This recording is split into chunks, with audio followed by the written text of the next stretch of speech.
Hello, அந்த போனை அவன் சேட்டு கிட்ட கொண்டு போய் கொடு. முதல்ல நீங்க யாருன்னு சொல்லுங்க. நான் யாருன்னு அவருக்கு தெரியும். அர்ஜென்ட்னு சொல்லு. பேர சொல்லாம போன கொடுத்தா எங்க சேட்டு ரொம்ப கோவப்படுவாரு.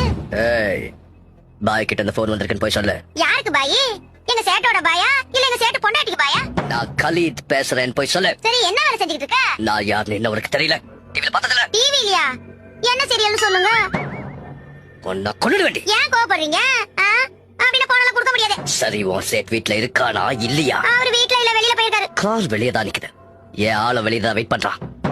வாய மூடிக்கிட்டு சேட்டு கிட்ட போன கூட. எங்க சேட்டு கிட்ட 10 கார் இருக்குங்க. எந்த கார்ல போவாரோ எந்த இடத்துக்கு போவாரோ உனக்கு எப்படி தெரியும்? என் நம்பரையாவது நோட் பண்ணிக்க. ஒழுங்கா எழுதிட்டு சேட் வந்தா கூட. நம்பரை சொல்லு. 00 யோ, தமிழ்ல சொல்லு. 00. நம்பருக்கு முன்னாடி பூஜ்ஜியம் இருக்கு. ஏய், உன் சைட் வந்தத சொல்ல. 10 கோடி கொடுக்கலனா செத்துருவான். 10 கோடியா? அதுவும் உனக்கா? சம்பளமே எனக்கு சரியா தரதில்ல. உனக்கு எப்படி 10 கோடி கொடுப்பாரு?